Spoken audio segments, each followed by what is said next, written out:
Hello friends, कैसे हैं आप लोग। स्वागत है आपका आईपीए के ऑनलाइन चैनल पर, जहां हम आज डिस्कस करेंगे राजस्थान के इतिहास में एक महत्वपूर्ण चैप्टर राजस्थान की लोक कला व संस्कृति। राजस्थान की लोक कला व संस्कृति जो कि पूरे विश्व में, पूरे भारत में अपनी यूनिकनेस के लिए जानी जाती है। यहाँ हर गांव, हर गली गली, हर मोहल्ले, हर कस्बे, हर जिले में आपको अलग अलग संस्कृतियां व अलग अलग कलाओं का संगम मिलेगा। और वह संगम की ऐसा कि अगर कोई इंसान एक बार यहाँ आ जाए, यहाँ की कथाओं को सुने, यहाँ की कहानियों को सुने, तो यहाँ पे इतना रच बस हो जाता है कि वो भूल नहीं सकी मैं राजस्थान आयो। वो उसको एक बार वापस जाके सबको कहना पड़े कि मैं राजस्थान जाकर आया हूँ सा, आप भी एक बार राजस्थान जा रहे हो। तो राजस्थान की संस्कृति के बारे में सबसे महत्वपूर्ण पार्ट आज आप डिस्कस करला राजस्थान का लोक देवता व राजस्थान की लोक देवियां। तो उसी पार्ट में मैंने सबसे पहले आपको बताया कि हम लोग राजस्थान के लोक देवताओं में जो प्रमुख 5 देवता हैं उनको हम पंचपीरों के नाम से जानते हैं। ऐसा क्यों कहते हैं? पंचपीर मतलब जो लोक देवता हिंदुओं व मुसलमानों दोनों में समान अपनी स्थिति या पोजीशन रखते हैं, यानी कि दोनों समुदायों के द्वारा जिनको आदर भाव से देखा जाता है, जिनको मुसलमान लोग पीर के नाम से जानते हैं और हिंदू भाई उन लोगों को देवता या लोक देवता के नाम से जानते हैं। हर गांव में, हर गली मोहल्ले में इनके थान बने हुए रहेंगे, इनके मंदिर बने हुए रहेंगे। इनकी विशेषता ऐसी रहेगी कि कैसे समाज के उत्थान के लिए इन लोगों ने कार्य किए, कैसे छुआछूत से ऊपर उठकर, जैसे रामदेव जी के बारे में मैंने आपको पढ़ाया, फिर मैंने आपको पाबू जी के बारे में पढ़ाया कि कैसे एक वचन की रक्षा के लिए, एक वचन में पुराने समय में हम एक वचन की क्या कीमत रहती थी, वह महत्व भी आपको समझाया कि उस व्यक्ति ने अपने शादी बीच में रोक दी, अपने जान न्यौछावर कर दी एक वचन की रक्षा के लिए। उसी कड़ी में आज पंचपीरों में से 2 पंचपीरों के बारे में से और आपको मैं पढ़ाऊंगा। एक का नाम है हड़बूजी सांखला और दूसरों का नाम है मेहाजी मांगलिया। पंचपीरों के बारे में एक दोहा प्रचलित है दोस्तों, पाबू हड़बू रामदेव, यानी कि पाबू जी, हड़बू जी और रामदेव जी। पाबू हड़बू रामदेव मांगलिया मेहा, पांचों पीर पदार्जो, पांचों पीर पदार्जो गोगा जी जेहा। तो ये दोहा राजस्थान में बहुत ही प्रचलित है। हर भजन में, हर दोहे में, हर जब भी पंच पीरों का कोई भी डिस्कशन आता है तो उसमें इस दोहे को लिया जाता है। तो उसी कड़ी में आज मैं आपको पहले हड़बूजी सांखला के बारे में कुछ विस्तृत जानकारी दूंगा। ये जैसा कि मैंने आपको बताया था, ये है राजस्थान के पंचपीर रामदेव जी, पाबू जी, ये हैं आप हड़बूजी सांखला, दूसरे हैं गोगा जी और ये है मेहाजी मांगलिया। इन पंचपीरों के बारे में मैंने आपको बताया, उनके बारे में दोहा भी बताया। अब हड़बू जी के बारे में बताऊंगा। हड़बू जी, ये हड़बू जी की मूर्ति है इस मंदिर में। यह जो स्क्रीन पे आप देख रहे हैं, ये जो स्क्रीन पे आप देख रहे हैं, ये मंदिर है। किसका मंदिर है? ये हड़बू जी का मंदिर, जो कि बैंकटी गांव में स्थित है। बैंकटी गांव, हड़बू जी का मंदिर बैंकटी गांव में स्थित है। बैंकटी गांव कहाँ है? बैंकटी गांव फलौदी के पास में स्थित है, जोधपुर जिले के अंदर। और ये जो सियार की पिक्चर दिखाई गई है, कहा जाता है कि हड़बू जी का वाहन जो माना जाता है वह सियार माना जाता है। यह मूर्ति है हड़बू जी की और ये एक बैलगाड़ी है जो आज भी उस मंदिर में विद्यमान है। कहा जाता है इसी बैलगाड़ी पर रखकर हड़बू जी गायों की सेवा के लिए, पंगु गायों की या बीमार गायों की सेवा के लिए दूर से चारा लेकर आया करते थे और उन गायों को वो खिलाया करते थे। तो अब हड़बू जी के बारे में आपके दिमाग में एक पिक्चर क्लियर हो चुकी होगी कि कैसे उनकी मूर्ति है, कैसे उनका वाहन सिहार है, कैसे बैलगाड़ी का क्या इंपॉर्टेंस है उनकी लाइफ के अंदर, क्यों बैलगाड़ी को वहां पूजा जाता है। उसके बाद में हम पढ़ेंगे मेहाजी मांगलिया के बारे में। मेहाजी मांगलिया ने, कहा जाता है इनका मंदिर है बापिनी में। बापिनी भी जोधपुर जिले में स्थित एक गांव है। यही इनका मुख्य मंदिर, मुख्य पूजा स्थल है। कहा जाता है कि जैसलमेर के भाटियों से युद्ध करते हुए, इसमें 2 मत हैं। एक मत कहता है कि उन्होंने गुजरों की गायों को छुड़ाने के लिए, एक मत कहता है मुसलमानों की गायों को छुड़ाने के लिए युद्ध किया और अपने प्राणों को न्यौछावर कर दिया। और ये जो आप पिक्चर में देख पा रहे हैं, ये घोड़े पर असवार है मेहाजी मांगलिया जी की मूर्ति। और साथ में जो लेडीज या औरतें आप देख रहे हैं, वो लेडीज में एक लेडी इनकी पत्नी है और दूसरी लेडी जो उस पत्नी की भतीजी यानी बुआ भतीजी, दोनों ने सतीत्व धारण किया था इनकी पार्थिव देह के साथ में। तीसरे पिक्चर में आप देख पा रहे हैं जब वहां का मेला बढ़ता है, वह देखिए उस मेले के समय यहाँ क्या स्थिति रहती है, कितनी भीड़ यहाँ पर रहती है। और ये दूसरे चित्र जो है इनके मंदिर के दूसरे चित्र हैं। तो अब हम पढ़ेंगे हड़बू जी सांखला के बारे में। जैसा कि मैंने आपको बताया आज के चैप्टर में पहले जो लोक देवता उनके बारे में पिक्चर वगैरह मैंने आपको बता दी है। अब कुछ फैक्ट्स आपको नोट करने रहेंगे हड़बूजी सांखला के बारे में। हड़बूजी सांखला के बारे में भी एक दोहा है, हड़बूजी सांखला हरदम हाजिर, हड़बूजी सांखला हरदम हाजिर गांव बेंकटी माही, हड़बूजी सांखला हरदम हाजिर गांव बेंकटी माही, दूजी दे मारी ही जानो, दूजी दे मारी ही जानो, हाँ मौसी जाया भाई। तो यह शब्द, यह दोहा किसने कहा है?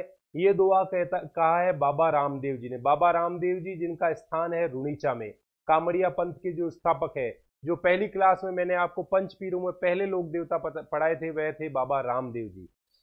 तो उन्होंने इस, जो उनकी एक पुस्तक थी उसका नाम है 24 बाणियां, उस 24 बाणियां पुस्तक में कहा है कि हड़बूजी सांखला उनके मौसी जाए भाई हैं। तो इसका मतलब ये निकलता है कि हड़बूजी सांखला किसके मौसी जाए भाई हैं? रामदेव जी के। और ऐसा वर्णन हमें किस ग्रंथ में मिलता है? वह ग्रंथ जो लिखा था बाबा रामदेव जी ने, जिस ग्रंथ के द्वारा हम कह सकते हैं कि लोक देवताओं में एक ही देवता ऐसे हैं जो कि कवि भी हैं। तो इनकी जो ग्रंथ है इसका नाम है 24 वाणियों, उसमें इनका वर्णन हमें मिलता है। अब कई बार एग्जाम में क्वेश्चन आता है कि इनका जन्म स्थान कौन सा है, तो आप नोट कीजिएगा, इनका जन्म स्थान है भुंडेल। यह कौन से जिले में स्थित है? नागौर जिले में। इनके गुरु का नाम है योगी बालीनाथ। योगी बालीनाथ ही वह व्यक्ति हैं जो रामदेव जी के गुरु थे। इन दोनों के गुरु एक ही हैं, यानी कि रामदेव जी से प्रभावित होकर ही हड़बूजी सांखला ने बालीनाथ जी को गुरु बनाया। अब बालीनाथ जी का जो है समाधि स्थल कहाँ पे है, ऐसा मैंने आपको पिछली बार रामदेव जी की क्लास के समय बताया था। बालीनाथ जी का समाधि स्थल है मसूरिया, जो पहाड़ी है जोधपुर में, वहां पर। अब ये कौन से शासक के समकालीन है, ऐसा भी क्वेश्चन कई बार आता है। हड़बूजी सांखला जो है राव जोधा के समकालीन है। इन्होंने ही आशीर्वाद दिया था, राव जोधा ने आशीर्वाद के द्वारा मंडोर किले की स्थापना की और मंडोर किले को जीता। अब ये क्वेश्चन आता है कि ये कौन से शास्त्र के ज्ञाता हैं, तो ये है शगुन शास्त्र के गाता। इनकी किताब है एक शगुन विचार। वाहन के बारे में मैंने आपको पिक्चर के द्वारा समझाया, और कहा जाता है कि अगर आप कोई पिक्चर को देख लेते हैं तो आपके दिमाग में वो चीज सेट हो जाती है। तो इनका वाहन कौन सा है? इनका वाहन है सिहार। अब इनका प्रमुख समाधि स्थल या इनका प्रमुख मंदिर भी मैंने आपको बताया था, जब मैंने आपको दोहा बताया था, गांव बेंगटी माही, यानी कि जो बेंगटी गांव है जोधपुर जिले में, वहां इनका समाधि स्थल है। वहीं इन्होंने जीवित समाधि ली थी, वही इनका प्रमुख पूजा स्थल है, यानी कि प्रमुख मंदिर है। अब ये समाधि कब लेते हैं? रामदेव जी के 8वें दिन ये समाधि लेते हैं। अब बैलगाड़ी का चित्र भी मैंने आपको बताया था, वो बैलगाड़ी किस काम आती है वह भी मैंने आपको बताया था। वो बैलगाड़ी वहां पर आज भी विद्यमान है, उसकी पूजा की जाती है इनकी समाधि स्थल के ऊपर। ये बैलगाड़ी को पंगु गायों और बीमार गायों के लिए चारा लाने के लिए काम में लिया जाता था। अब इनका मंदिर किसने बनवाया? इनका मंदिर बनवाया था महाराजा अजीत सिंह ने। महाराजा अजीत सिंह ऑफ जोधपुर, यानी कि मारवाड़ शासक महाराजा अजीत सिंह ने इनका मंदिर बनवाया था। महाराजा अजीत सिंह वही व्यक्ति हैं, हालांकि इनका प्रॉपर डिस्कशन मैं आपको जब मारवाड़ राजवंश के बारे में बताऊंगा, जब बताऊंगा। महाराजा अजीत सिंह की हत्या उनके पुत्र ने कर दी थी। उनके पुत्र का नाम था बख्त सिंह। बख्त सिंह को हम मारवाड़ राज्य का सेकंड पितृहंता, यानी कि दूसरा पितृहंता कहते हैं। अब क्वेश्चन ये उठता है कि पहला पितृहंता कौन है मारवाड़ का? तो पहला पितृहंता है मालदेव राठौड़। अब इनका मंदिर बनवा दिया महाराजा अजीत सिंह जी ने। अब वहां एक पुजारी भी बैठेगा, तो पुजारी कौन सा जाति का बैठेगा? यह सांखला जाति का है, तो पुजारी भी सांखला जाति के ही बैठेंगे। तो आप इसका स्क्रीनशॉट लीजिएगा, अगर मैक्सिमाइज करता हूं मैं। हड़बूजी सांखला, हड़बूजी सांखला किसके मौसेरी बाई हैं? रामदेव जी के। कहां यह वर्णन मिलता है? 24 बाणिया ग्रंथ रामदेव जी के। जन्म इनका कहां होता है? बुंडेल गांव नागौर में। इनके गुरु हैं योगी बालीनाथ। किस शासक के समकालीन है? ये राव जोधा के। शगुन शास्त्र के ज्ञाता हैं। इनका वाहन है सिहार। मंदिर इनका है बेंगटी गांव में। कब इन्होंने समाधि ली? रामदेव जी के 8वें दिन। यहाँ क्या पड़ी है? एक बैलगाड़ी पड़ी है। मंदिर किसने बनवाया? महाराजा अजीत सिंह ने। और पुजारी हैं इस मंदिर में सांखला जाति के। अब उसके बाद में जो अगले लोक देवता हैं उनका नाम है मेहाजी मांगलिया। मेहाजी मांगलिया, मेहाजी मांगलिया के बारे में एक कथा प्रचलित है, एक दोहा प्रचलित है। पछे कीलू जीरा बेटा, पछे कीलू जीरा बेटा मेहाजी गांव तापूसु, यानी कि कीलू जी के पुत्र बताया गया है और गांव इनका बताया गया तापू। गायारी वार चढ़िया, मतलब गायों के लिए रक्षार्थ इन्होंने युद्ध लड़ा और सो झगड़ों करने काम आया, और लड़ाई के समय ये काम आ गए, मतलब वीर गति को प्राप्त हो गए। तो ये दोहा फिर से सुनिएगा। पछे कीलू जीरा बेटा मेहोजी गांव तापूसू, गायारी वार चढ़िया सो झगड़ो करने काम आया। तो मेहोजी मांगलिया, जिन्हें हम दूसरा नाम उज्ज्वल क्षत्रिय के नाम से भी जानते हैं, इनका कौन सा वंश है? इनका वंश है सिसोदिया वंश राजपूत का। ये मांगलिया जाति के इष्ट देव हैं।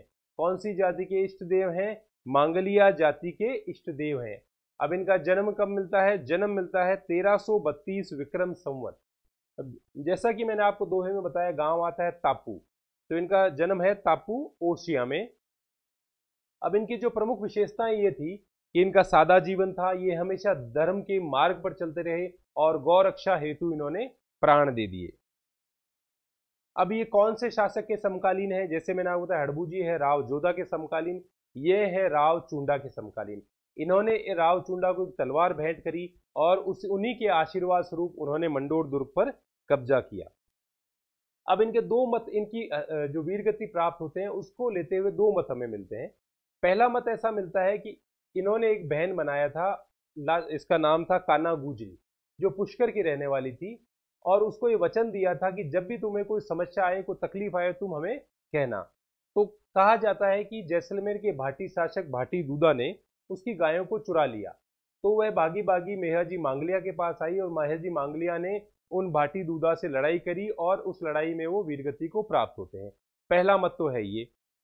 अब दूसरा मत हमें क्या मिलता है कि मेहाजी मांगलिया ने लड़ाई करी मुसलमानों की गायों को छुड़ाने के लिए। राव राणग देव भाटी, राणग देव भाटी ये भी जैसलमेर के शासक है।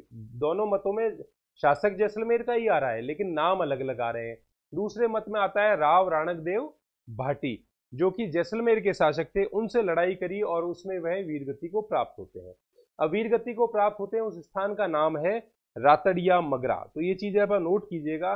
जन्म स्थान का हमें मिलता है तापू और मृत्यु स्थान मिलता है रातड़िया मगरा। अब गायें किसकी थी? अब कोई कहता है गुजरों की थी, कोई कहता है मुसलमानों की थी। अब इनका मुख्य मंदिर, जैसा कि मैंने आपको बताया था, मंदिर की जब पिक्चर दिखाई थी, मुख्य मंदिर है बापीनी जिला जोधपुर में।